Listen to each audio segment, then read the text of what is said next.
Hey, Hey, what's going on? did you move? I moved. I'm out in the garage. Oh, So that's not a virtual garage background. that's not a virtual garage background.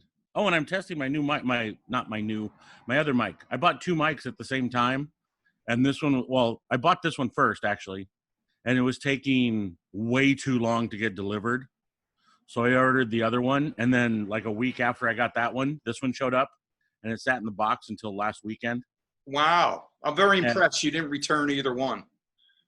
well, it was like I'm kind of setting up for a future thing where if I'm interviewing somebody else, I have two mics.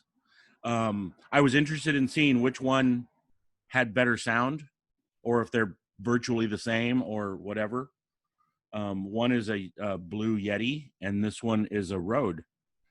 So just different things like that. And then, one might be better for certain situations. They're both USB mics, but how is it? How does it look? Does this look okay? Is it Yeah, too your bright? lighting's great.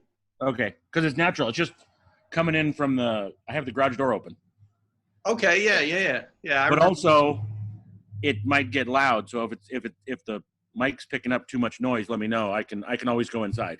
Well, if there's a leaf blower, Or if there's I mean, we can handle a few birds because I have that, well, it's the big trucks that go by every once in a while. or a tank. Who knows Yeah, which exactly. way? Who knows? A tank might drive by. Uh, Yeah. not out here. Okay, great. That's awesome. That's But a fire awesome. truck might. There's a fire station up the street, Yeah. and fire trucks and ambulances every once in a while, and those are really loud. Hmm. Well, it's Have, Sunday. There's no fires on Sunday. oh, perfect. Yeah. That's All the everybody fires are at church. How are you, sir? Okay. Wow. Just a little stressed out about everything. Everybody has been saying, and I noticed it too with me. Everybody, this was a bad week for a lot of people. Well, I watched Dr. Drew, Oh, uh-huh. and that's one of the things that he was mentioning. He goes, we all, of course, we all want to be safe about, concerning the virus and stuff, Yeah. but we're not really addressing the mental issues that are coming up with that. Yeah. Being sequestered at home for so long, not being able to work if you're If you're not working. Yeah. Yeah. All that stuff. Well, and the thing that I've found, at least for me, I've worked this whole time. I haven't missed a day. Or I haven't missed a day because of me, because of work saying, hey, don't come in. But it's still really hard when part of your life is normal, somewhat normal. I mean, we have masks at work and we have to go through the camera that tells our temperature to get into the building, that kind of stuff. So we recognize that it's going on, but you get up and you go to work and you prepare for work and you do your meals or whatever. But then when you get home, it's this total shutdown of, I mean, it's not better or worse than people who have been out of work. And it's better in the sense that I've been employed the whole time. I haven't had to worry about a paycheck. I haven't had to worry about anything like that. But it's still weird to turn it on and turn it off.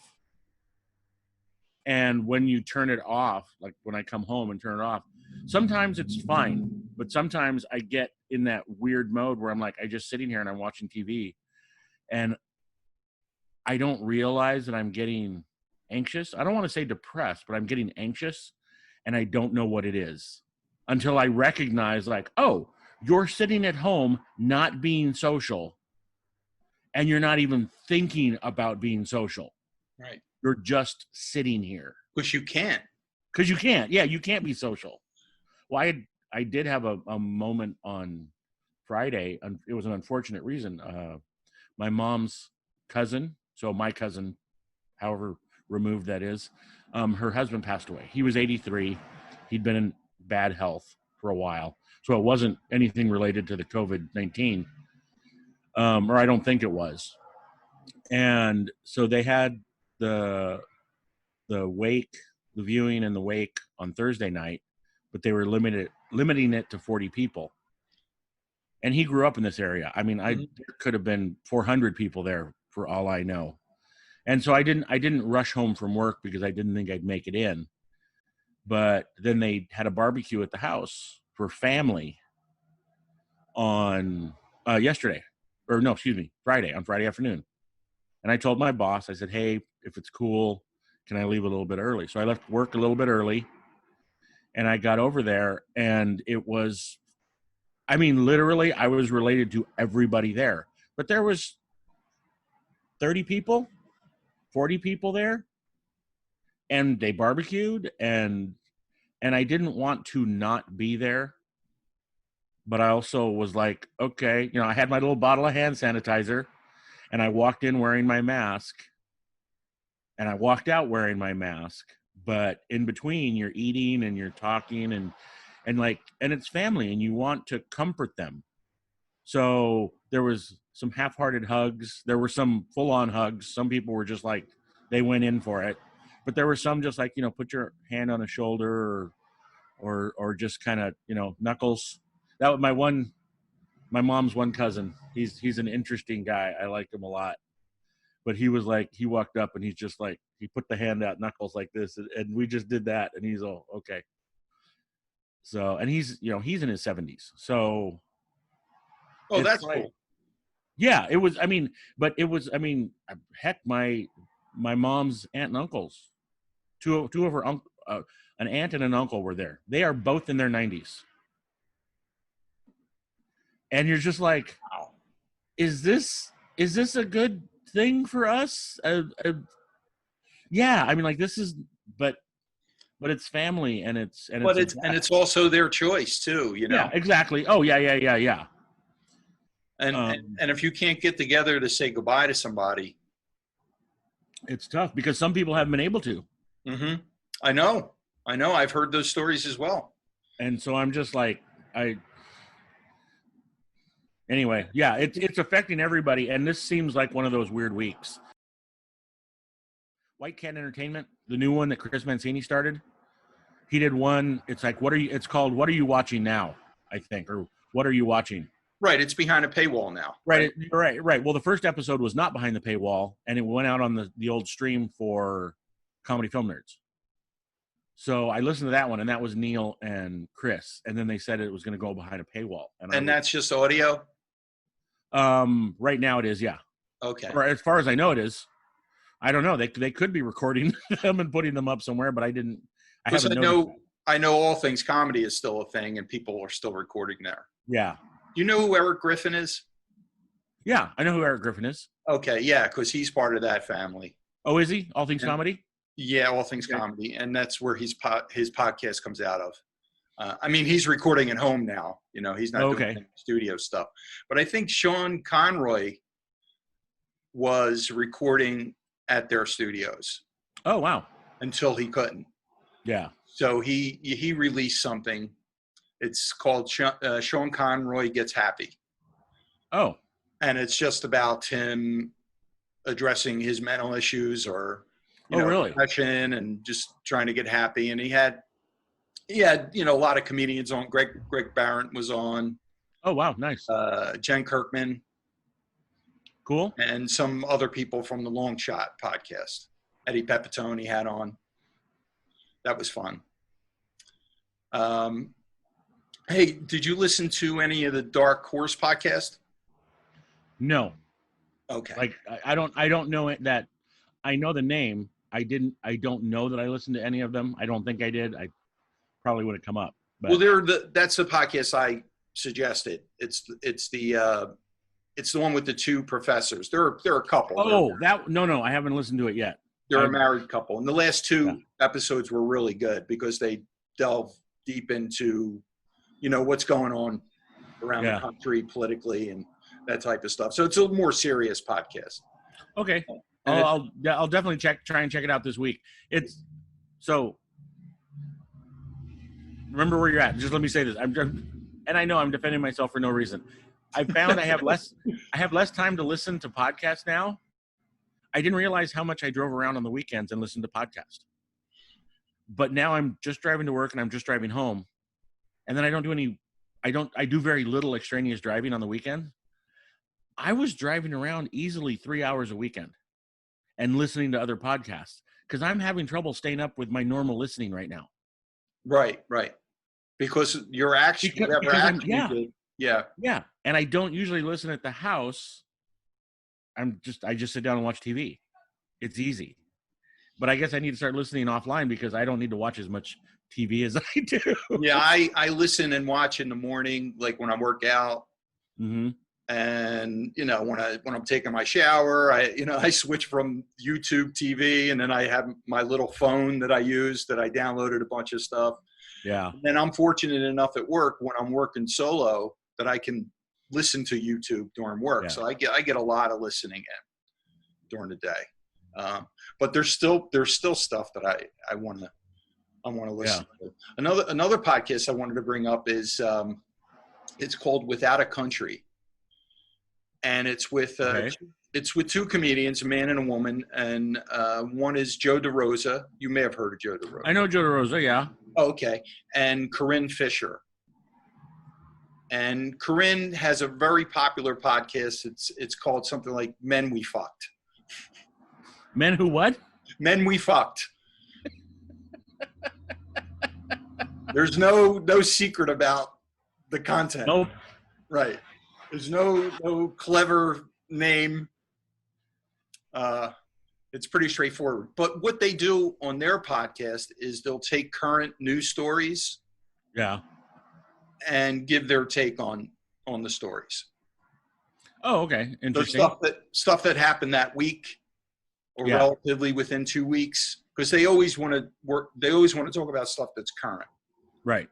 So I like those guys, and they're mostly left. They lean left, but they're balanced. They kind of say what they think either side did wrong, or whoever did something wrong. Whoever did something right. They kind of give a balanced view. It's not like CNN or Fox. It's they kind of, and I like them. They're pretty funny too. So is Corinne still doing that other podcast? Yep. So she's still doing it. She just does this one as well with Joe DeRosa. Correct. Yeah. Cool. Yeah. They're under the Gas Digital Network. I haven't heard of that one. That's like an East Coast podcasting network. That's the Legion of Skanks guys. That's their. No, that I've heard of. I'm being such a snob now where I want really. No, I understand. I understand. Really current opinions about current things. So if something's like a month old or 2 months old, I'm like, nah, I'm not. No, it's okay. That because it is. You kind of have to do that at some point because there's so much stuff and there's so much new stuff coming out. Mm-hmm. There, and during this pandemic, more people that I like have started podcasts. And I want to listen to them, but I already have my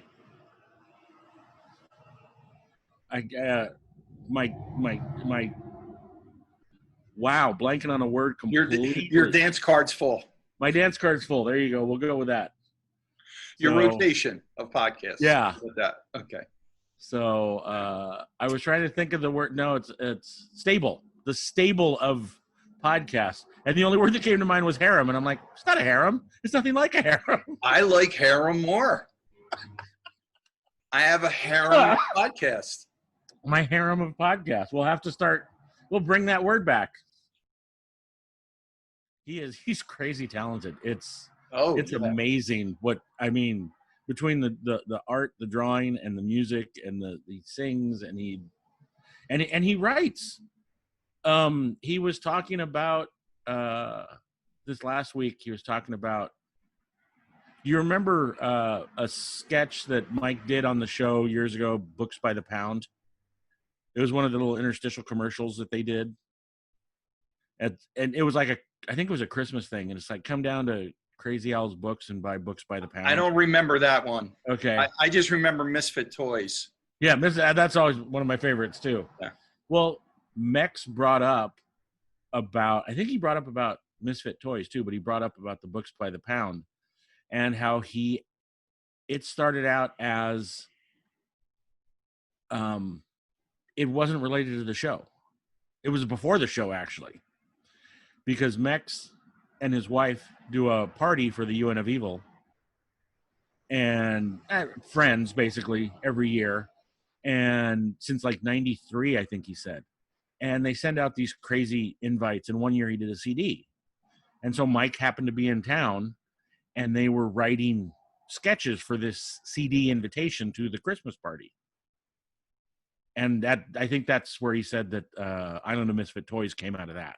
Okay. But also this books by the pound, and he relayed this story of Mike laughing so hard because it's late, they've been up a long time, there was something else going on that I don't want to go into, and so it's like 1:00 in the morning, and they're trying to be quiet because David's wife is asleep and Mike's wife was. This is how long ago it was. Mike's wife was asleep. And the two of them are in the dining room writing at like 1 a.m. and just Mike starts laughing almost uncontrollably. And then David starts laughing because Mike's laughing. And it took him like 10 minutes to finally tell him what he was writing. like every time he started to say it, Mike would just break up again. And it was so funny to listen to that. Yeah. I like to hear background. Yeah. And yeah, the origin of some of those things that we've now heard. So when I used to write Mike, and he used to actually write me back. Yeah. I said I really liked the Misfit Toys bit. And I wrote him. I gave him a suggestion for one of the toys. Nice. And he thought it was funny. I said, "How about pro-choice Barbie?"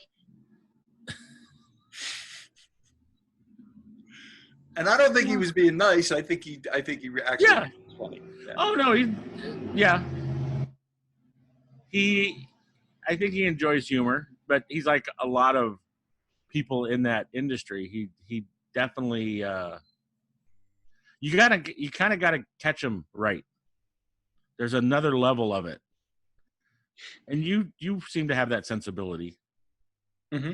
Well, I mean, a lot of my early podcasts, the South Philly Podcast, that's what I used to do. I used to do sketches and bits. Oh, okay. And sound effects. And so it was very similar to what him and Mex were doing and still do. They still do that stuff. Yeah. So I kind of related to what they were doing. I'm like, oh yeah, I kind of do stuff like that. And even before I did a podcast, I used to get like 2 cassette players. Yeah. And one would be playing music and the other one would be playing a sound effect. And then I would be doing the narration over it. So I did, and that's before I even knew. You've been doing this for a long time then. I've been doing it for a long time. And then I would make a cassette and share it with my friends. It was before I thought of anything about podcasting. I probably got the idea from like a Howard Stern when he used to do bits. Oh, right. Okay. Yeah, because Howard's been doing that forever and ever. Yeah. So, but that's why it was kind of shocking to me. I'm like, wow, I'm watching a lot of TV, and I need to ride my bike more. Yeah, if you can, sure. If you can, because I know your state is kind of cracking down again, right? Yeah. Well, I mean, if you're socially distant from people, you keep yourself socially distanced from people, you're fine. And it's where I'm going is just around the streets. So it's like I'm not that worried about running into people because one, a lot of people aren't, not necessarily a lot of people are out walking on the streets, but even if they are, I'm in the street, they're walking on the sidewalk. We're probably more than 6 feet apart. But I would also just wear my mask. And it might be hanging down when I'm writing, but it would be there so that if I need to, I can just pull it up. Yeah, and if you're in the sun, you're pretty safe outside in the sun, and that's one of the things. So, but I'm not going to any busy trails. I'm not riding with anybody right now. It's just me riding around the neighborhood. Mm-hmm. So that's I want to stay off. That's great. Stay off the main streets as much as possible. Yeah, that's great if you have that freedom because you're working and you can leave your house. Yeah. So Yeah, me, I'm just like I'm the same. You know, I'm just leaving the house to shop, basically, Yeah. and to obviously go to work and then come home and then that's it. Yeah. Has that been good? The commute to work, you getting it dialed in? Oh yeah. It's the one train now. Okay. And it's getting fuller. It's getting busier. Yeah, you could tell there's more people on the train. And but is there any kind of social distancing or? Yeah, I know it's a well, but you know what I mean. People are trying to, but as things get busier, they got to get to work. They're going to get on that train. But if the train is relatively full, I understand if you have to sit in front or back of me. I understand that. Yeah. Or beside me. But if the train isn't full yet, yeah, and you're just used to sitting close to where I'm sitting, change your routine. You know? But the trains are going to fill up anyway. So I mean, I can't move. I mean, I could move, but I'm not going to move, and they're not going to move because it's going to be filled up anyway. So yeah. Well, I have my mask on. Everybody has their mask on. Have your mask. If you have gloves, wear your gloves, or keep the hand sanitizer close. That's all you can do. Well, that's why I have it. I have it like usually in my breast pocket. Yeah. I put it on when I get on the train, maybe while I'm on the train before I get off, you know. Yeah. Cool. So, that's what I meant by routine, because I knew you would get back into the train no problem once they finished doing the maintenance on it. Mm-hmm. But it's just that it's like everybody's a little bit. There's a new thing to learn, like you said. Hey, maybe if I'm here, you don't sit where you normally sit. You sit somewhere else until the train fills up. Yeah. But also, I'm like, well, if the train's going to fill up anyway. But it does seem weird if somebody's sitting right in front of you and basically the rest of the train car's empty, just because that's where they always sit. I mean, I'm the second stop on the route. So it's relatively empty when I get on. Yeah. And when I get on, I don't sit near anybody. I'll sit in a car by myself first. Yeah. I've always been like that anyway. You know, I don't like to infringe on anybody's space. I'm very careful about that. Like standing in line, that type of stuff. I've never liked to be in people's space or close to space. Yeah, I've always been that way. One thing I forgot to mention was when I was taking the trolley. Yeah. And the first few times I was really concerned about getting on the right one because there were multiple ones going different places. Right. So I got on one night and to go home, and they have the electronic banner. Yeah. And it'll have the date, the time, and what route it is. Okay. So I get on and I see, media 101. All right, good. I'm on the right trolley. Then it flashes the date. It was December 31st, 1979. And I'm like, wow, am I on the wrong trolley? It was before the driver had reset it. So well, that's when you start looking for Doc Brown and Marty McFly. I hope we don't go 88 miles an hour. Man, this trolley's faster than it looks. 1979. It's like, all right, Ramones live. Here we come. Here we go. Hey, wait a minute. You might get to see some good shows. Let's go back. See some Clash shows, some early Ramones. But I was like, oh, well, at least I'm going to media. I'm on the right. No,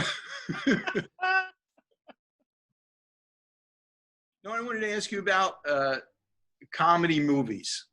Okay. What about them? Obviously, you like them. I know. Oh, yeah. Yeah. So what would be not necessarily your top three, but three of your most favorite ones? Caddyshack. Caddyshack's always going to be up there. Okay, why? It was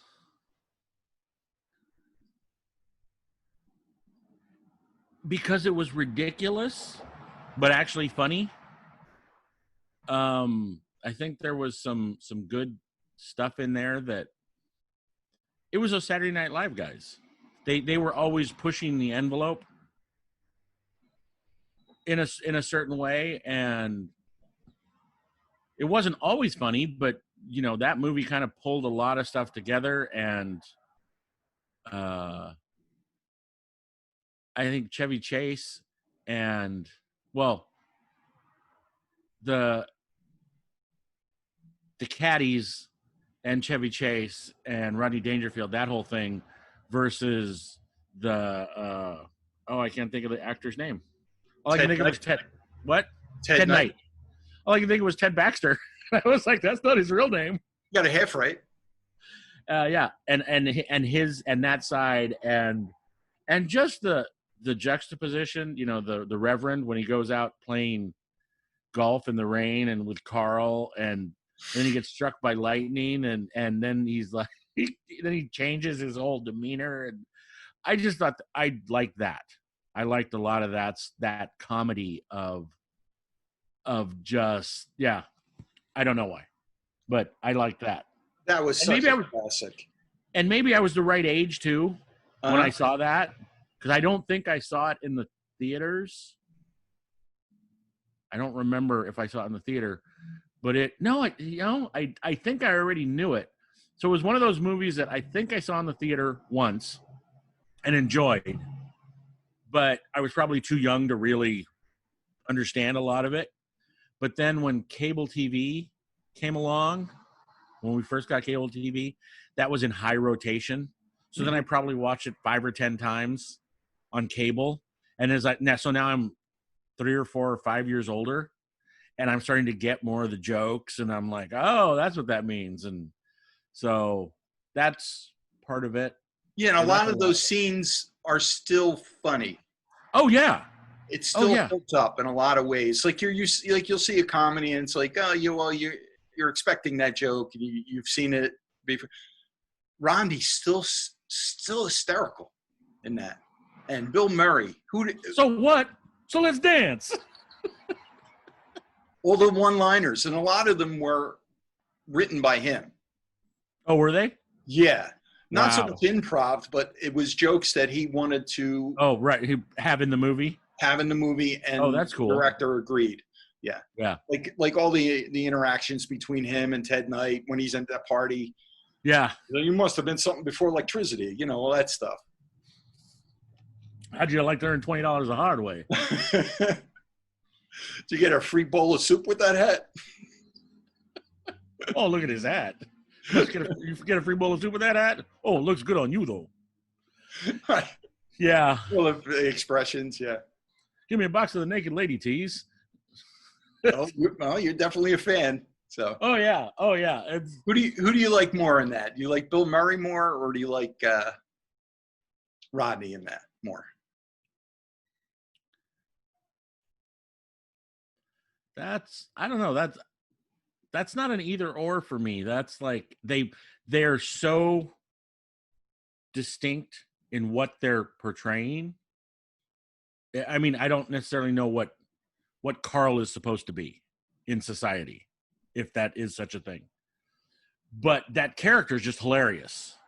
Kind of a bombed out either vet or just a guy who doesn't quite get it, but is still like trying to make his way through the world. And then Rodney's just that fighting against. It was that character that he was in going back to school. He's a self-made man. He's rich now, but he wasn't always rich. And he doesn't like rich, pretentious people who want to save things for whatever, blah, blah, blah. Right. But he does it because... It literally could be the same character. Right. But he does it because he has to, because that's the politically expedient way to get things done. Oh, if I want to build this thing, I better go schmooze with these rich people. Oh, it's like I built this thing across the street from this country club. I better go hang out at the country club, or I want to go hang out at the country club because whatever, there's other rich people, or because I can. And, and I don't know why I just thought of this. My favorite line, and not my favorite line in the whole movie, but one of the ones that always makes me laugh. Wang, it's a parking lot. No offense. Oh no, he said no offense in the pro shop. Says, give me a box and fix my friend Wang up here with everything. No offense. And And then so that's hard to say one or the other. I mean they're both great. All the people, Chevy Chase was amazing in that. That character he played was just so like cool, and when he's giving advice to Danny and he's hitting those shots, all those putting shots, it was like that was fun. It was a fun movie. Yeah, they were all unique. They were all unique characters that kind of like multiple stories all going on at the same time. Yeah. Yeah. Well, and that's if you pick a place and a time, and maybe more a place than time in that particular case, but a country club, and you think about all the things that it takes to run a country club, because it takes poor working class people to maintain, but in a certain sense it takes rich, snobby people to pay those people. I mean, it takes both sides of that, so there really shouldn't be as much contentiousness as there is, or maybe there shouldn't be, but there always seems to be. And of course this was played up to a ridiculous level to be funny. Well, you got to have conflict, right? In a movie, right. There's got to be some kind of conflict, yeah. So, well, and as you said, a couple my favorite few movies. The next one on the list, and it's in no order. It just came to me this way: Young Frankenstein and Blazing Saddles. You couldn't do, well, you could probably do Young Frankenstein, but there'd be some rewrites in some of the jokes in there. Really? Yeah, you think so? I'd have to go back and look, but there's a couple of probably racist. What knockers? Jokes. Oh, see, and that's funny to me. I'm sorry. Apologize. And that might be sexist. Yeah. But that's fine. What knockers? Hold that thought. Wait. Okay.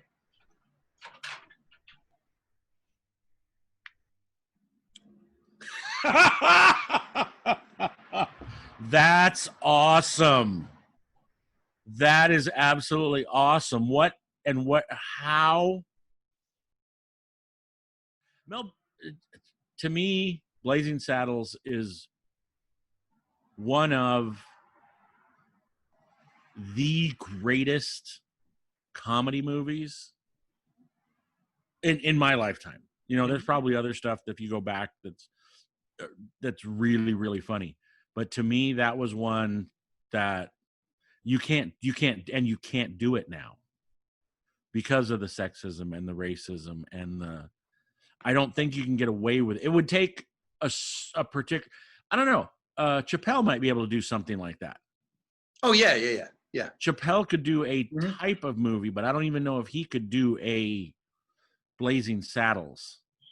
Well, I don't know if you know about this trivia, but Richard Pryor was a writer on it. Mm-hmm. But he was supposed to play the Cleavon Little part, and the studio wouldn't take him because he was too dirty. Is that what the reason was? I think it was because he wasn't. It was either because he wasn't well known enough, or what he was known for was his club shows, and he was like a dirty comic, and they didn't want. I think it was a combination. I think it was kind of a combination of he wasn't really well known enough, and what was known about him was mostly, he's this filthy comic, and who just pushes the envelope, and he's dirty, and so yeah. Pryor was an amazing actor.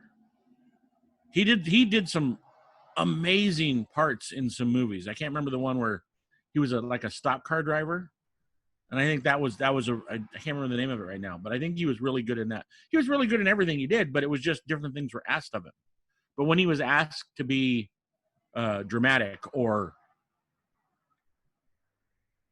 not honest, that's the wrong word. The lead.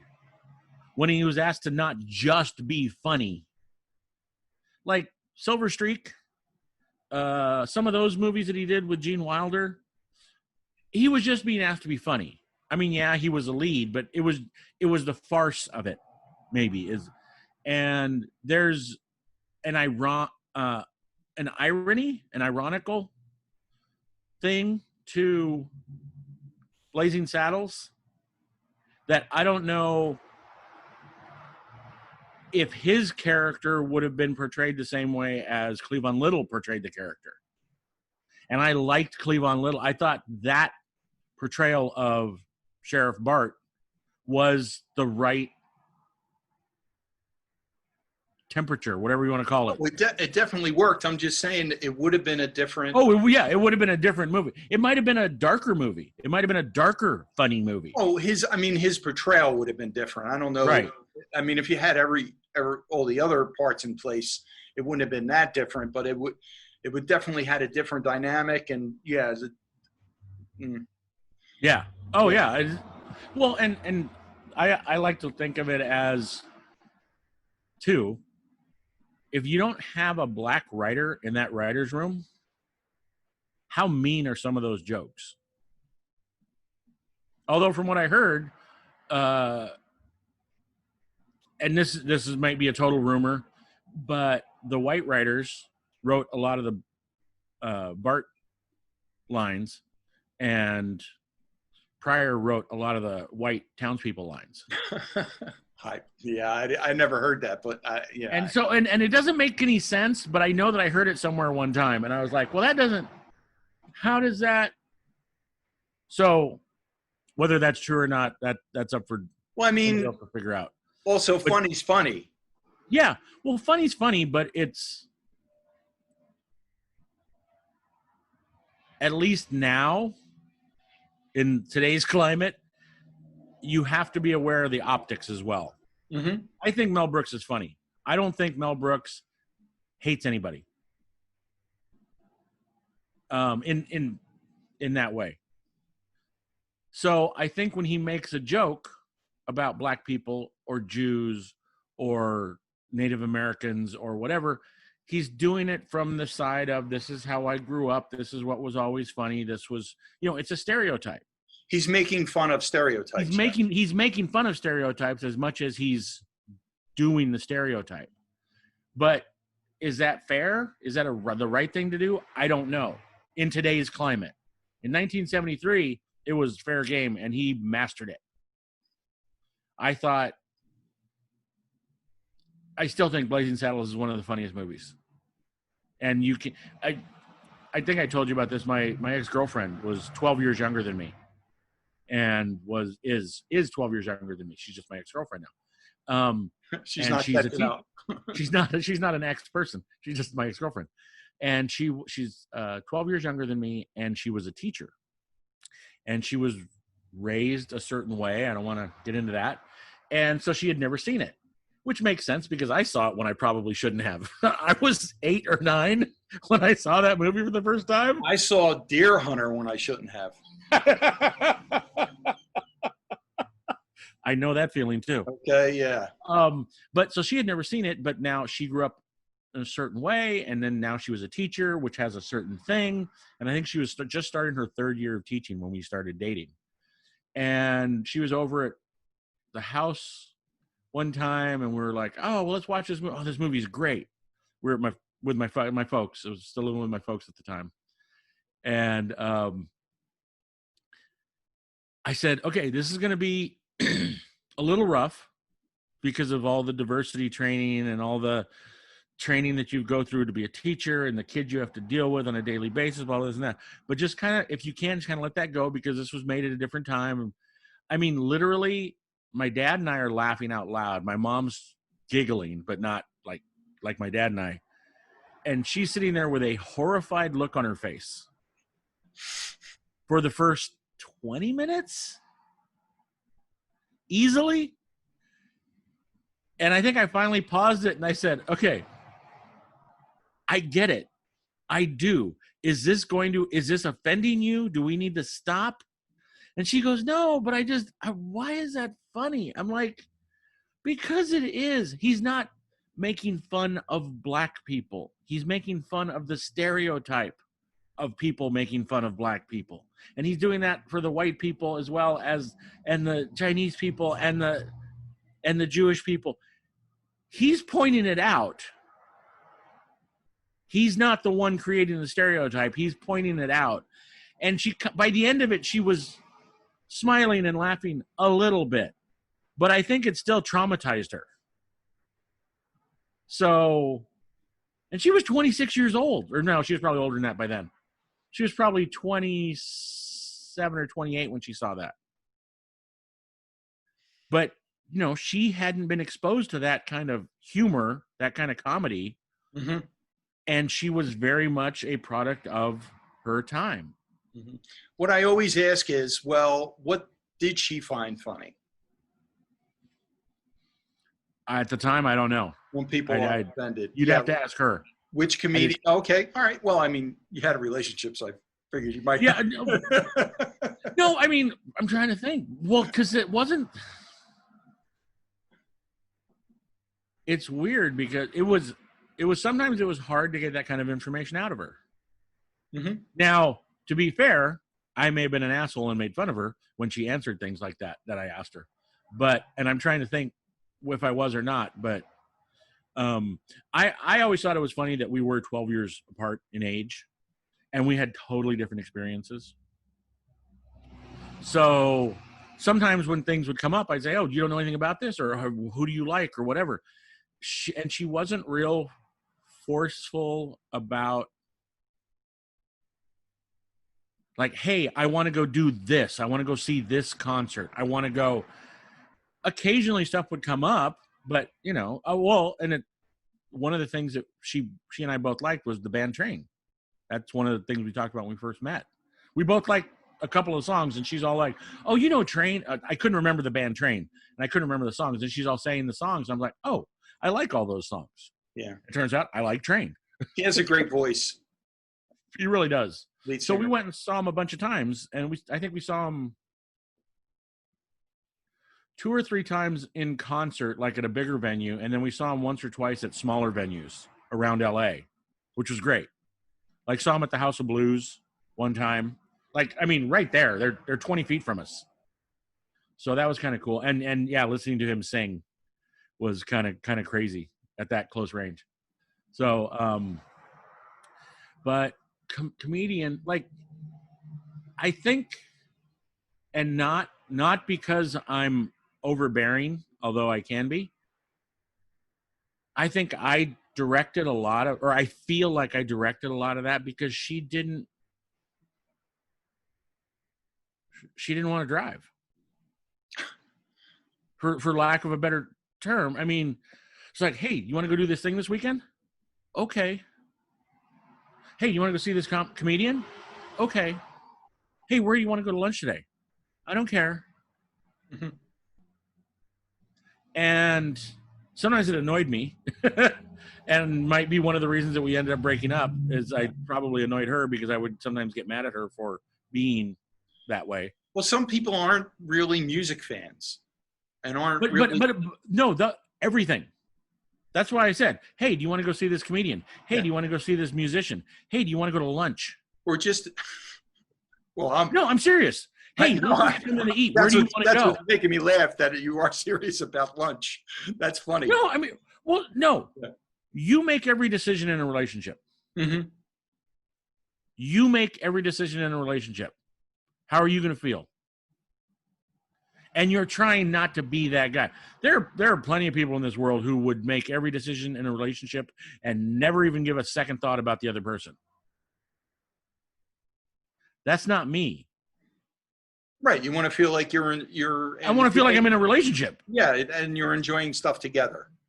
Yeah. And so we would have argument. I told her, I said, if the next time I ask you where you want to go for lunch, you say you don't care, I'm going to say McDonald's. And we're going to go to McDonald's for every goddamn meal until you give me an opinion of where you want to go. So it, when you, because you were kind of laughing because I didn't know what she liked for comedy. She wasn't real forthcoming with that kind of stuff. Mm-hmm. And if she liked somebody in comedy, it's because I liked them in comedy. And I'm sure there were some. The one that comes to mind is Train, because I didn't know who they were. I just knew the songs. And when she explained, I'm like, oh, yeah, I know all those songs. I like all those songs. Mm-hmm. But I'm just saying I've come across people that music's not really important to them, or comedy's not really important to them, or movies not really important to them. Like they like a few things. Yeah, but this is a relationship. Yeah, but they don't that's really. what I'm trying to get across. Yeah, right. But I'm just saying that I'm not saying I don't know her, so I'm just saying some people are like that, where pop culture in general is just not really their thing. Yeah. Like she cares about you. And lunch isn't pop culture though. Yeah. Lunch is, you gotta have an opinion about lunch. That's why I was laughing. That's why I was laughing, because I have an opinion about lunch and food. Exactly.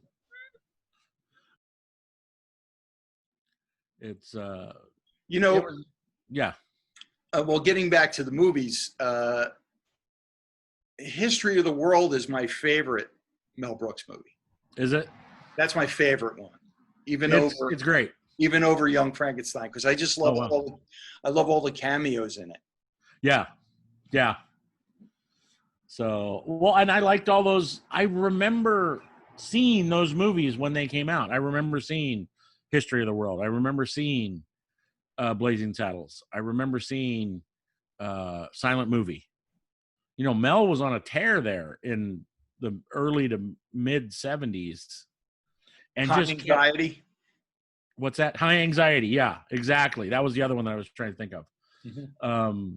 I had never seen The Producers until I think I saw the play The Producers before I saw the movie The Producers. And actually, I can't even be sure that I've seen the movie The Producers, the original Producers. With Gene Wilder. No. Yeah. And is it Zero Mostel?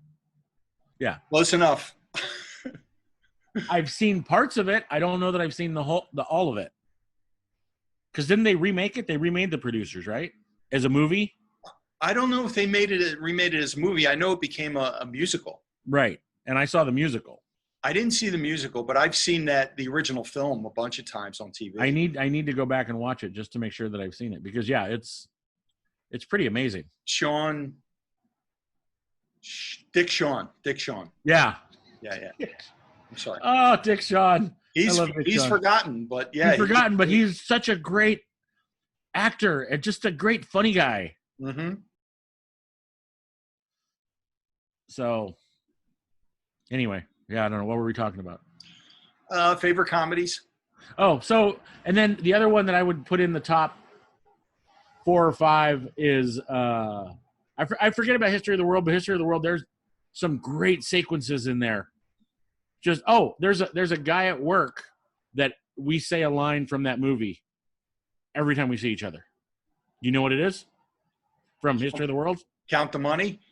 No. Close. That's a good one. No, it's speaking of, I think it was Dick Shawn.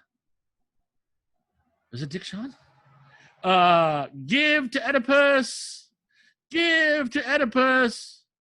Josephus, my man. What's up, motherfucker? I thought you were going to say It's Good to Be the King, because that's the popular. Oh, no. But that is, to me, one of the best. If you're going to have Mount Rushmore of like just great single lines, standalone lines that don't mean anything to anybody else, that's one of them. It's, hey, Josephus, what's up, motherfucker? That is so funny. That is so succinct. It's so deep. And it's like if you take out the beginning part of that scene, it's just, Josephus, what's up, motherfucker? That's funny. When you put in the fact that he's walking on the street saying, give to Oedipus, oh my God. That is one of the funniest, to me, that is one of the funniest jokes of all time. It's so, and it's a complete throwaway in the movie. It's just like this one scene, boom. It has nothing to do with anything else. There's no, they don't allude back to it. They don't precede it with anything. It's all right in that scene, and it's 15 seconds, maybe 30 seconds. Mm-hmm. I thought that. So anyway, and there's a guy at work that we both had thought that was funny. And one time he goes, and every time he walks, he's all, my man. Oh, that's what he says. He goes, my man, Josephus, my man. And he says, what's up, motherfucker? So this guy and I, whenever one of us walks by the other's desk, we'll say, my man. And my response is always, what's up, man? And I stop. But every once in a while, if I don't think there's anybody around us, I'll go, what's up, motherfucker? And I'll just kind of whisper. Right. And it makes him laugh every time because I actually said it. So, or if I walk up to him, I'm all, my man. He's like, you can't really let that fly too much in work. Nah, not really. It's not cool. Yeah. But yeah, so that's definitely in there. Yeah, if I go 5, I would add that. I would say Caddyshack, Blazing Saddles, History of the World, Young Frankenstein, and then Monty Python and the Holy Grail. Okay. Because another classic. I don't remember, or I don't put in Python as much, but it's definitely, that's one of the things. I didn't find Monty Python until I was 13. I met this kid that I met in 6th grade that we became friends, spending the night at his house one time, and it was on TV. He goes, oh, you got to watch this movie. And I'm just like, it was so absurd the first time I watched it. And then I became engrossed with Monty Python, and then I'd find Flying Circus and stuff like that. Yeah, oh yeah. Are you a Fawlty Towers fan? Yes. I've only seen 3 episodes. Okay. There's only 13. 4. Oh, really? Oh, it was only the one season? It was just one season, yeah. Oh, I didn't realize that. Okay, so then it's not as daunting as I thought. It was one of those things that I didn't ever see it when it was on, and then when they started replaying it in the U.S. on whatever channel it was. And then I think Comedy Central had it for a little while, probably 20 years ago. And it was one of those things where I wasn't actively watching TV on a schedule. I watched it whenever I watched it, kind of thing. It might have been when I was living in Santa Barbara, or maybe after I moved back up here. But so I had my stuff that I watched, and that was one of those things. It's like whatever channel it was on irregularly or at a time that I wasn't available to it. So like it might have been on too late, or it wasn't on a, like, oh, there's an episode at 3 p.m. on a Tuesday, or it comes on at 9 o'clock at night on a Friday. So the 2 or 3 episodes that I have seen, laughed hysterically. Oh, so you may have. I know. It's it's Manuel, right? Manuel is the assistant. Mm-hmm. And there's an old guy. Is there an old guy or am I thinking I'm mixing that up with Benny Hill? Well, no. There may be an old guy, but I don't know if he's a regular or he's a guest of the hotel for those. Okay, so I might be either the episode I had, there was an old guy in it, or I might be getting. There are some guests that live there that right. Yeah. Do you remember which episodes? Do you remember what they were about? No. No idea. I mean, it was just right in the middle. It's ridiculous, and I'm just like, oh, this is funny. This is really funny, but I don't know what's going on. I know it's a hotel in Basel. Each episode could be described by a sentence.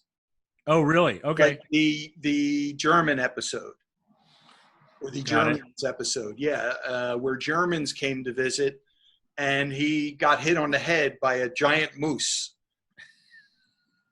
and he kind of has Tourette's, where he keeps saying Nazi things and goose stepping and saying Heil Hitler and stuff like that. He has like this big bandage wrapped around his head. So it's totally ridiculous, but it's hysterical. Oh my God.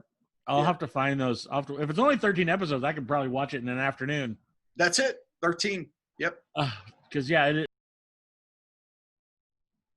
I'll start with something more current. Okay. That I was really impressed with, and I thought was really funny. It's the This Is the End movie. Oh, really? I thought it was really funny, where most of the actors are portraying themselves. Right. Like characterizations of themselves. and with the supernatural aspect to it, and just there's some really funny scenes in that, man. There are. Like with Danny McBride cooking all of the food. They do like a montage of him cooking breakfast, and he just cooks all of the food that they have left. And then later on, he becomes like the king of the cannibals. Yeah, that's right. He was. And what's that dude that becomes like his Tatum?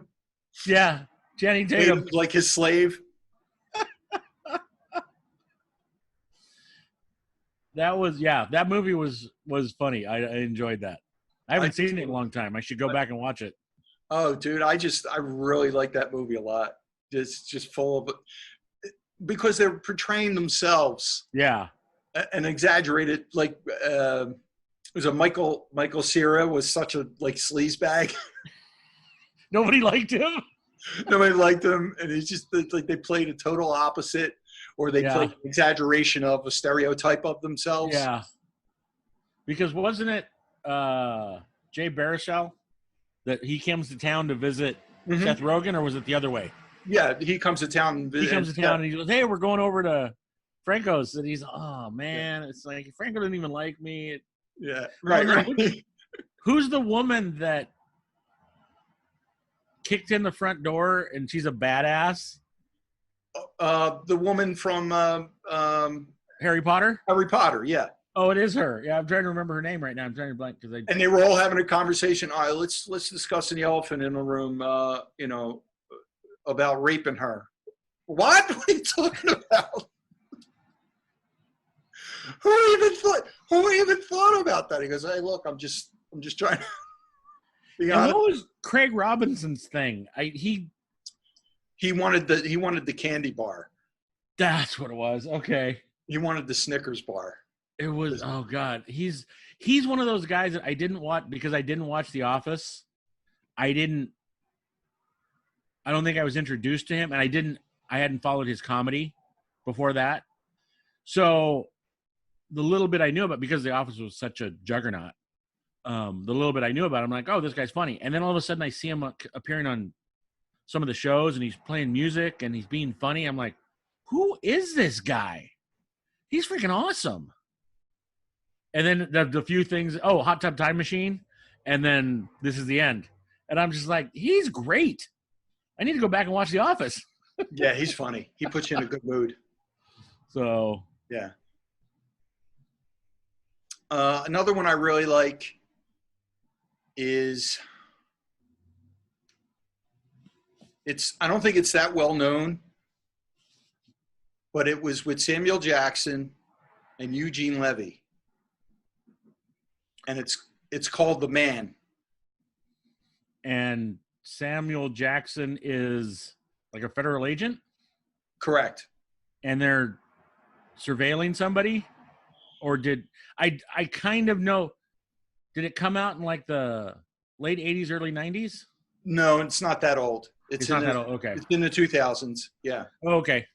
Yeah. But yeah, somehow they get, but Eugene Levy is a civilian.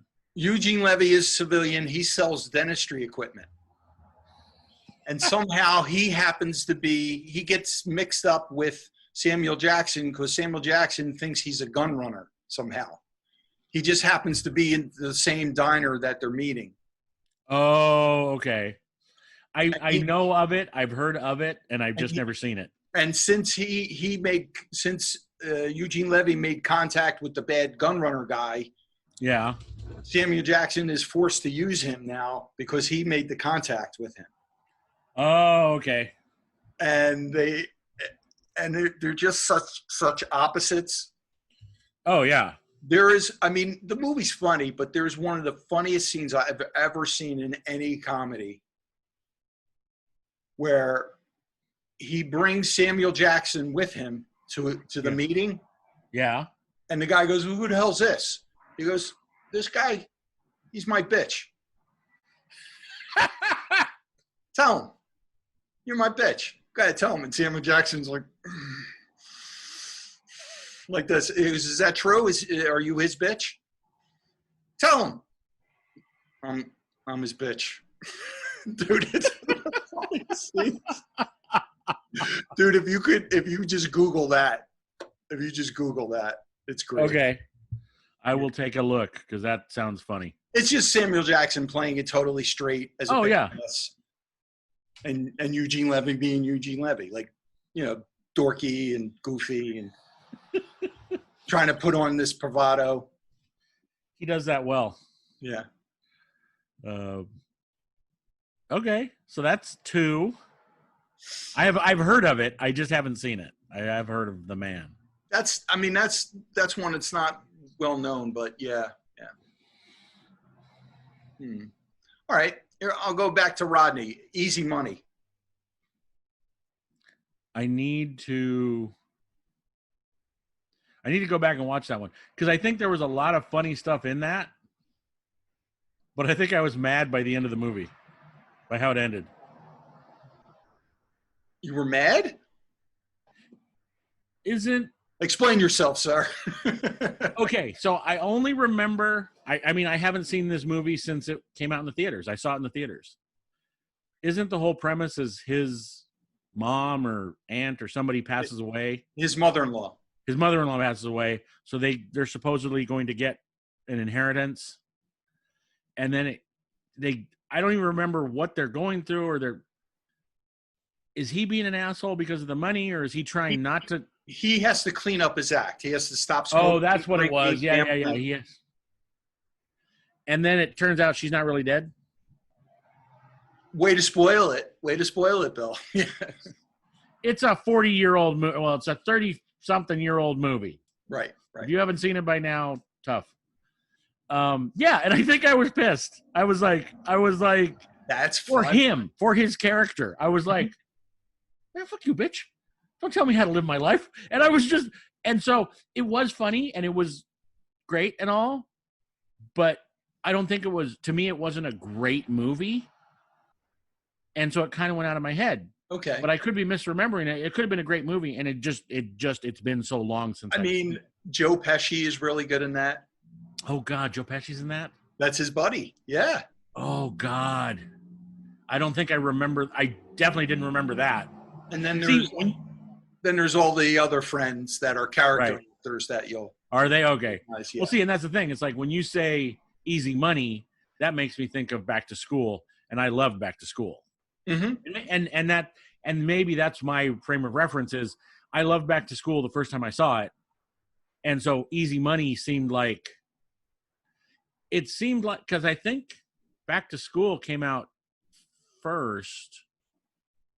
But Easy Money might have been one of those ones where it might have been made first, but then Easy Money came out, and it was such a hit.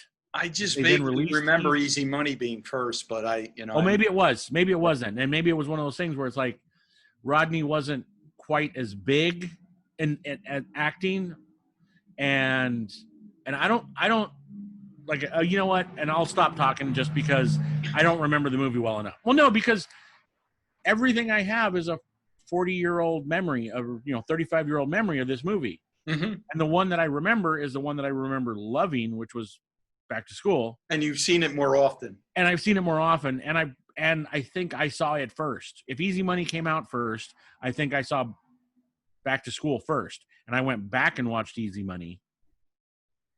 And I was like, But it could be just one of those things where it's an earlier movie, didn't have the team around him, didn't have – because that's the other problem, especially with comedians. Any actors, but especially with comedians, I think. If the team around them, if the director doesn't know how they want to use them, it's that thing of like, oh, well, just go make up some lines. That's not exactly how improv works, and that's certainly not that, you need to have a path that you're going to go down. You don't just say, oh, you just go make up whatever you want to make up. You're funny. Go say funny things. That was one of the things that Chris and Graham would always complain about in movies. It was like, oh, well, so-and-so's funny. Just have them say something funny there. And they say, oh, you can see it in the script. It says, Chris says something funny. And it's like, and that's kind of to me how that movie was. Or what I remember it as. Well, Like there's a it lot wasn't of that he one-liners in it.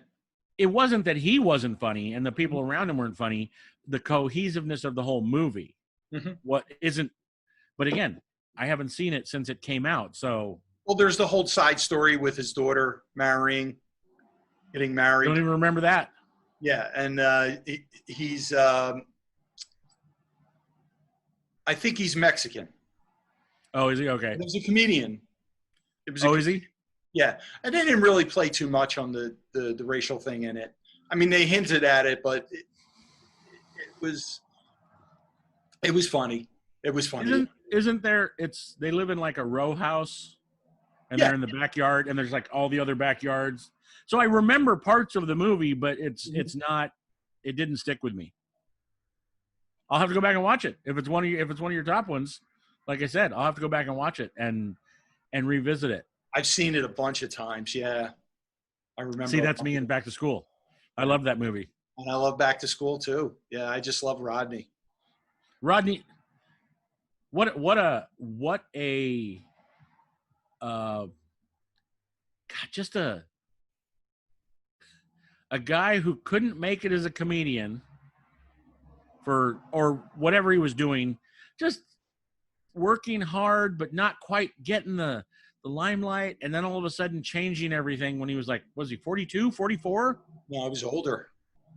He was in his 40s. He was, I mean, now we look back and think, well, he wasn't that old. No, for someone who was working in entertainment, he was old. Had been kicking around for a while, was trying to get into comedy, and then, I can't remember his name. What's his real name? I just heard it too. No, I don't. But then, and then I don't know if he created the Rodney Dangerfield character or if that's just the name A club owner called him that. Oh, was it really? Okay, so I didn't know that. That name. Now, I didn't know that he wasn't Rodney Dangerfield for most of my life until, probably in the last 10, 15 years. And I heard that story and I was like, what? So, but he used to put up aluminum siding. Oh, wow. And there was a time where he was doing that, plus he was still getting gigs, and he was on like Ed Sullivan. Yeah. He got a spot on Ed Sullivan, and then he'd have to go work. And the guy's like, didn't I just see you on Ed Sullivan? Yeah, that's weird. I keep falling down the rabbit hole on YouTube of like old Johnny Carsons and stuff. Dude, there are some Johnny Carsons where he comes out and he just boom, boom, boom, boom, all these one-liners. Then he'll sit down and then do another string of all of them. One show he did it, he just had the whole audience hysterical. And at one point he turns to the female guest and goes, "And how you doing?" and Carson goes, I guess we're done. Yeah, they're so great. It's so great that they're available to just pull those up and watch those. Because he was one of those guys that was. I mean, it's unfair to say a lot of people are funny, but there was something about that character. There was something about that character and the way he did it, and it's just. Oh my God, it's still funny to this day. Well, it's just perfect. The dynamic of the jokes and his persona and the voice. Yeah. And his delivery is just perfect. It all came together. Yeah, really did. Okay, well now I got to go watch Easy Money again just because I don't remember it. If you're in the mood, I don't think you'll be disappointed. Okay, good. Yeah, no. I don't think you'll be disappointed. You got to watch it in the spirit that it was. Oh yeah, exactly. That's a lot of those movies. You got to turn off all the last 30 years of whatever and just go, this was done in the 80s. Let's go with that. How do you feel when something comes out about a comedian that you like that is distasteful to your way of thinking? Well, one of my favorite comics is Louis. Mm-hmm. He's one of my favorite comics, and I can still appreciate his comedy. I can still listen through it and watch it. I watched his last special. He just released a 10-episode. Well, they're not all completed, but on his website he has a 10-episode podcast with a French comedian, a woman, and I purchased that, and I'm supporting him. I don't know the specifics of his story. I wasn't there. I don't know the specifics of it. And what I do know about it, I'm not convinced that he's the lowest of the low. And I can't appreciate his talent, because he is really a talented guy. Yeah. Besides his comedy, with his writing and producing of his TV show, and and things he's done in movies, and he has a 10-episode like teleplay that he wrote and produced and directed and starred in. Was Horace and Pete. Horace and Pete. It was about two brothers that owned a bar. Well, you can only watch it off of his website. Horace and Pete. Okay. Yeah. I knew a guy named Harrison, and I thought you were saying Horace. I thought you were saying Horace and Pete. And I'm like, what the hell's Horace and Pete? It's Horace and Pete. Got it. Sorry. Yeah. The whole premise was that two men in the same family had to own this bar. They could be brothers, they could be cousins. One had to be named Horace, one had to be named Pete, and it was handed down to them. And Alan Alda was in it. Mm-hmm. Stephen Wright. A lot of New York comedians. Kurt Metzger is in it. All hacks. Yeah, Nick DiPaolo does some scenes in that. Oh, Hack. Oh, geez, all these guys, no talent, none of them. Steve Buscemi. Wow, this is like a murderer's row of comedy actor. Edie Falco. Who? Edie Falco. Hack. Yeah. What, is there like a bar or a restaurant where these people all hang out and just Louis walks in and says, "Hey guys, I'm doing a thing"? No, he plays one of the brothers. Okay. Or one of the cousins. I forget if they're cousins or brothers. But that's a crazy cast. Oh my God. And it's hysterical and it's dark. It's really dark. Oh, is it? Okay. Very sad. Yeah. I mean, you could probably stream it somehow if you want to buy it, but it is a masterpiece. Wow. Okay. Well, you know what, and that's the hard thing too, is separating the art from the artist. But how do you do that? Bill Cosby's a fucking rapist. He's a rapist and a monster, but his comedy is genius. It's the thing that it soured it for me. See, and that's the thing. For me, it didn't. I mean, I don't want it to. Mm-hmm. So, because long before any of this came out, I was listening to Cosby. I had the To Russell My Brother Whom I Slept With album. My friends had Bill Cosby is a Very Funny Fellow, right, album, which the Noah bit comes from. That was in the 60s, man. Now, was he raping people in the 60s? Probably. But, if you're going to give Louis a break, you got to give Cosby a break on the talent. Now, have I given him a break? I wouldn't compare them, though. It's not the same thing. Rape is not the same as Louis' fetish. But what he's doing to these women against their wills? We don't know if it was against their wills. The ones who brought charges, yeah, it was. That's all I'm saying is like. See, and that's what I was saying. We weren't there. We don't know.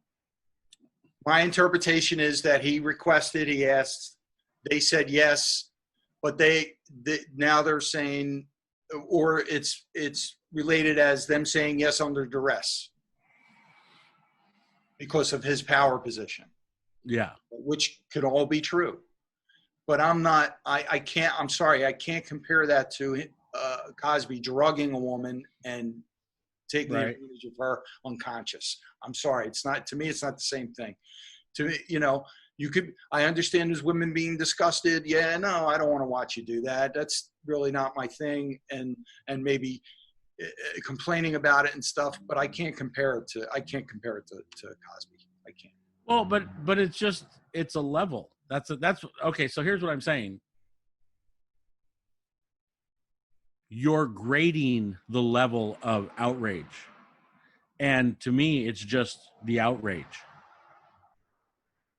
There is no level. People were abused. People were taken advantage of. People were put in situations that they shouldn't have been put into because someone of greater power was able to do it. So, if you're me, if I'm going to give Louis a break and separate the art from the artist, I got to do the same thing for Cosby. Now, I'm not really giving Louis a break, but I wasn't a huge fan of his to begin with. I liked his stuff. He was funny, but I didn't watch his shows, and that was more of timing than anything else.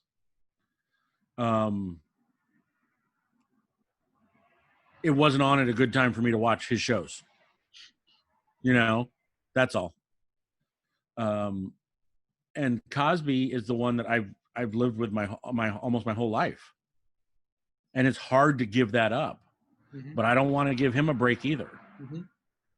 So I think people can change. I think people can be not rehabilitated. They can learn what they did wrong. But if they're unapologetic, no, you don't, you know, you need to change. You need to recognize that this is not okay. You don't get to use the excuse like, oh, well, this is just how I am. And, you know, and I didn't. No, people were hurt. People were hurt. And you're an asshole. And if you don't apologize or you aren't willing to change, you're still an asshole. So, you know, but that being said, I am trying to separate the art from the artist.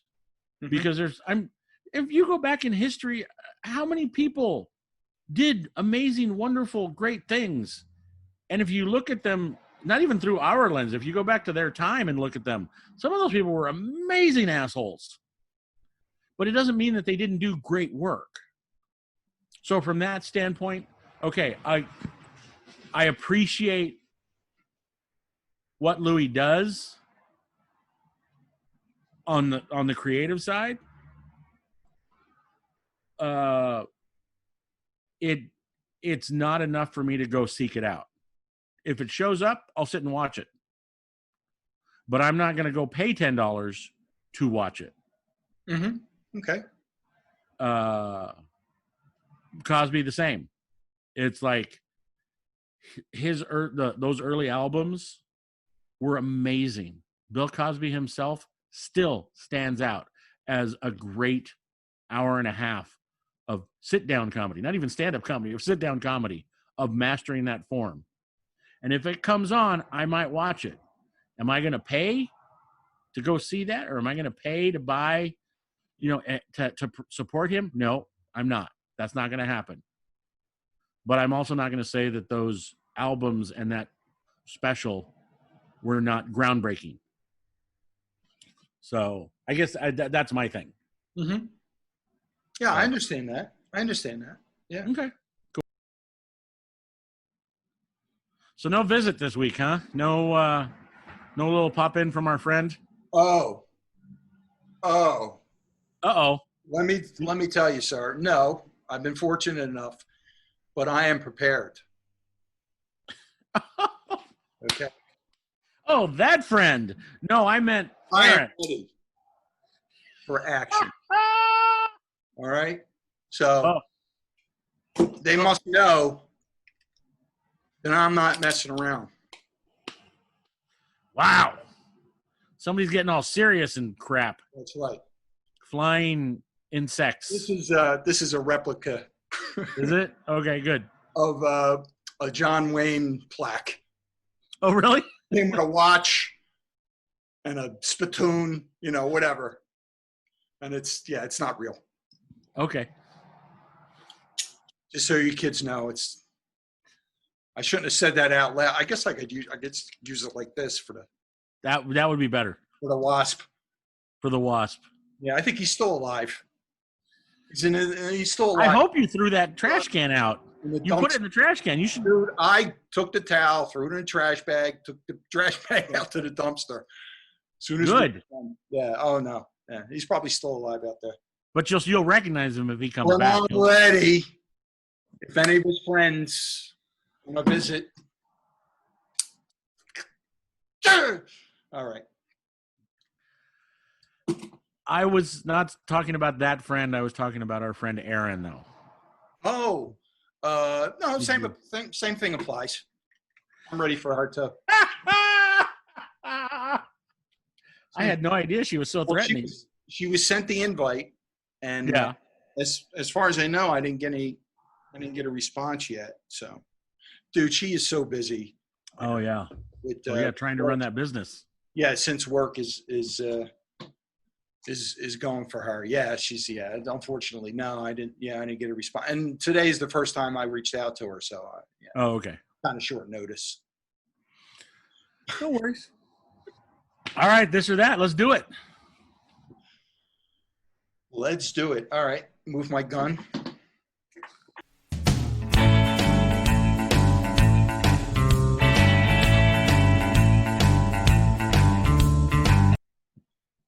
All right. Similar to last week's or last show's, hot or cold pertaining to first coffee. Cold. Cold brew. I do cold brew. Right. Yeah, I'm aware of that. And you prefer that over hot coffee? I prefer that over hot coffee. Okay. I'm not in a situation where I'm cold very often. That's true. So that's me. Mm-hmm. And by the time summer is over, I'll probably be able to drink a cup of hot coffee just because I'll be used to the flavor. I'm drinking a lot of cold brew, man. But historically, I was not a fan of coffee because it was bitter and I couldn't get past that. So when cold brew came along and it took a lot of the bitterness out, I was like, oh, okay, I see what people are doing with the coffee aside from the caffeine. So yeah, I think I could probably do a cup of hot coffee now if I needed to or wanted to. If I was cold and it was a cold morning, but I'm still more of a, okay, if it's cold out, I'll put a sweatshirt on and drink cold brew, iced coffee or something like that. So what do you put in the cold brew? I just put whole whipping cream, heavy whipping cream. That's it. I don't add any sugar, don't add any flavors, or I haven't tried any that I've found. I did find some coffee that was flavored. So I had some that was savory salted caramel. Mm-hmm. That was pretty good. It smelled more caramely than the flavor. Like the nose on it was not overpowering, but it was there. You could tell, ooh, that smells like salted caramel. And the flavor was much more mellow. So, which is probably a good thing. Like dessert, What's that? Some coffees can be a dessert. Right. Yeah, I like cold more. Do you? Because it's smoother. Do you like cold brew or do you just like iced coffee? No, cold brew, definitely. Cold brew. I'm the same with you. Yeah, I don't like that iced coffee taste. A big part of that is because I don't want to put in the sugary tasting stuff that make it taste better. Same thing with hot coffee. I would love a hot coffee if I could put in a half a cup of French cream, French vanilla. But exactly. I don't want to put that stuff in there. Heavy whipping cream I can do that. Yeah, because there's no carbs, no sugar. It just makes it a little creamier. Right. So, And yeah. I like the Stoke brand. Yeah, that's right. Stoke brand. I've had some of that. Perfect smoothness. It's not bitter. It's not real. See, I forget about that. I forget you can buy cold brew in the store. When I think of buying cold brew, I think of going to like Starbucks or something like that. But you can buy it in the store, and yeah, I have some. It's more popular now, so yeah. It's a lot easier to find now. That's true.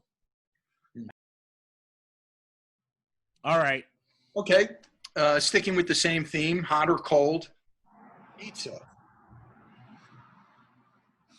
I like me some cold pizza. I do, but it's meant to be hot. It's meant to be the cheese is supposed to be should be right out of that pizza oven. I got to go hot. I got to go hot pizza. I enjoy cold pizza, but hot pizza, especially like reheated hot pizza, is good. But right out of that pizza oven or that brick oven thing or what however you do it is just oh man, I really enjoy a nice fresh hot pizza. Now, what type of cold pizza do you like? That's a good question. Or do you like, I mean, is there a cold pizza that you like more with different toppings? No, if I like the pizza, I like the pizza hot or cold. Or at least I haven't found one that it was I'm saying if you're going to eat it cold, would you rather have it this way or that way? Cold. I think if I'm going to have it cold, I like a meat lover's pizza. So anything with, lots of sausage, pepperoni, salami, ground beef, whatever, linguiça. Throw some meat on there. That's a good pizza. And those are great cold. I got no problem with that. Actually, the only one I don't like cold is plain cheese pizza. There needs to be a little bit of warmth in that. I don't know why. It's too plain. Well, the melted cheese. You got to have the cheese melted. Yeah, you got to have the cheese melty at that point because it's the only thing on the pizza. There's a place that's near me that has really good pizza, and they're cold. And it's they make a meat lover's pizza that is really good cold, but it's amazing hot. So, but it's just a regular crust. It's not. I'm trying to think. I've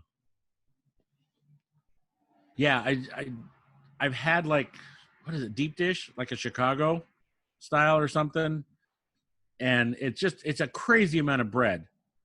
It's like that. It's made in not a saucepan. What's it called? A tray, a baking tray.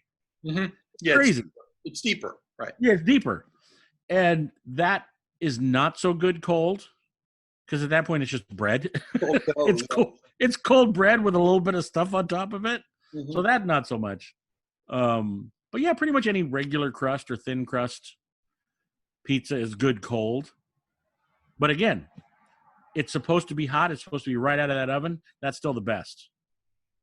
You're like right on the verge of burning the roof of your tongue or roof of your mouth. Oh, I hate that, man. I hate doing it, but I like when the pizza's hot. You're just like, oh man, Yeah, but you get the blisters under your the roof. Yep, on your tongue, or you can't taste anything after that first bite, or yeah. Yeah, you pay for that, especially if you drink orange juice later. Oh, yeah, that's the one you forget until the morning. You're all like, ah. Right. So, what about you? Well, I mean, who doesn't want a hot pizza? Freshly baked hot pizza. Mm-hmm. Okay. Now, that being said, growing up, I grew up with what's called a tomato pie. Okay. Which is, well, the way I got it was a square pizza, like a Sicilian pizza. Mm-hmm. or rectangular, whatever. Usually the tray's rectangular. And all it has is sauce, tomato sauce on it. And they were made. Oh, wow. And they were baked, but then they were made specifically to be cold and served cold. A tomato pie. So it's designed to be served cold. Mm-hmm. Yep. Well, if it's just tomato sauce, that sort of makes sense because otherwise it's just going to run all over everything. Because you would go on a Sunday morning and buy it from the bakery that way. Yeah. It's not like you made it get cold in your house. Yeah. Brought it home specifically that way. So. Wow. Okay. That would be one of my favorite forms of a cold pizza, which I liked a lot. Yeah, a tomato pie. You still got a place for those? You still got a place where you go get tomato pie? I've been out of the pizza game for so long, yeah. For like maybe 3 years. So okay. I don't know, but I'm sure it exists. Yeah. Well, because I'm just thinking, it's like, I don't think I've ever had that. I'll have to, next time I'm somewhere where they have it, I don't know if that's try. Probably more of an East Coast thing. Yeah. Yeah, I grew up knowing it as tomato pie. Okay. Cool. Hot or cold chocolate?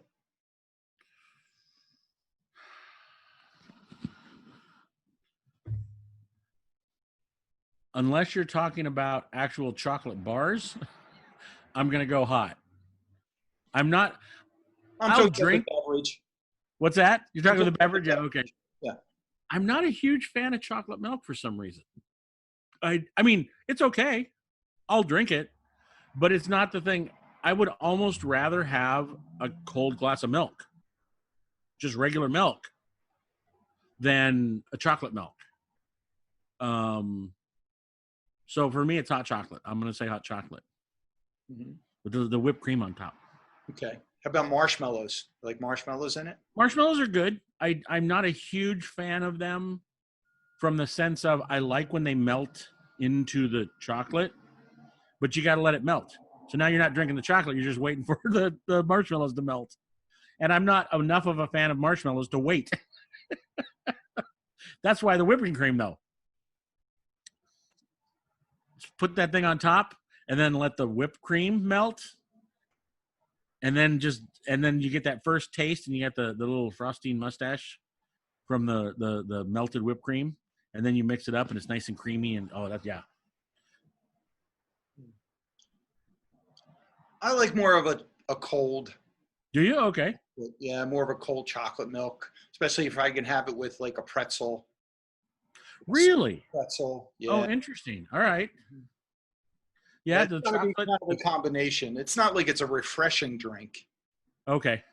But it's the combination. Yeah, it's the salty and the sweet. Yeah. Yeah, it's like I got to combine it with something that I'm snacking on too, like chips maybe. But yeah, I like a Yoo-hoo, the old Yoo-hoos. You know? Yeah. I don't think I've ever had Yoo-hoo.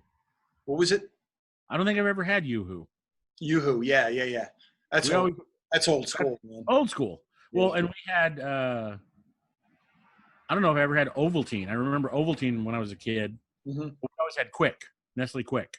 Quick, the strawberry's good. I mean, the strawberry's good too. Yeah, it went off a little bit, but yeah, the strawberry Quick. I remember that as a kid. That was always really good. My brother and I were both fans of the chocolate Quick. He was more of a fan. I would have it because we get to have a treat and it's sweet, so I would have it. But tried to do the Hershey's chocolate syrup, and that was almost messier in some ways. Yeah, it got everywhere no matter how careful. Yeah. No matter how careful you tried to be. It got everywhere. So the Quick was better because it's like even the powder got everywhere. You just wiped it up. The Nestle's or the Hershey's syrup, it got on something and it was like you took a hot towel and a chisel to get that. It just spread. On your elbow. What? What? I wasn't even wearing this when I made it on the toaster. How did it get on the toaster? I didn't even make toast. Exactly. Right.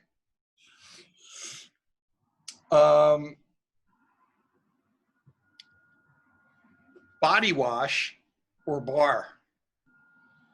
Ooh. Oh. Not hot or cold, but just in general. You're going primal. This is like down to the basics of it.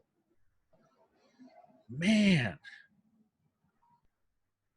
I grew up with the bar. I'm used to the bar. Mm-hmm. The bar is easy. Because you just go to the store and you buy I go to Costco, I get the 12-pack of the bar and I'm good for 6 months. There is something about a body wash. The little squishy, the little scrunchy ball thing and just that, I like that. I don't have one right now, but I do like that. So I'm gonna go body wash. Like you, I grew up with the bar. Yeah. And with the stray hair on it. Yeah. Yeah. And all that stuff. I didn't have any siblings, so it was just me, my mom, and my grandmom. Oh, okay. I grew up, and I was the hairiest out of all of us. Hey, can you hang on a second? Yeah. Somebody just pulled up across the street. I want to find out what's going on. Okay, sure. I'll be right back. Yep. Hang on. Oh.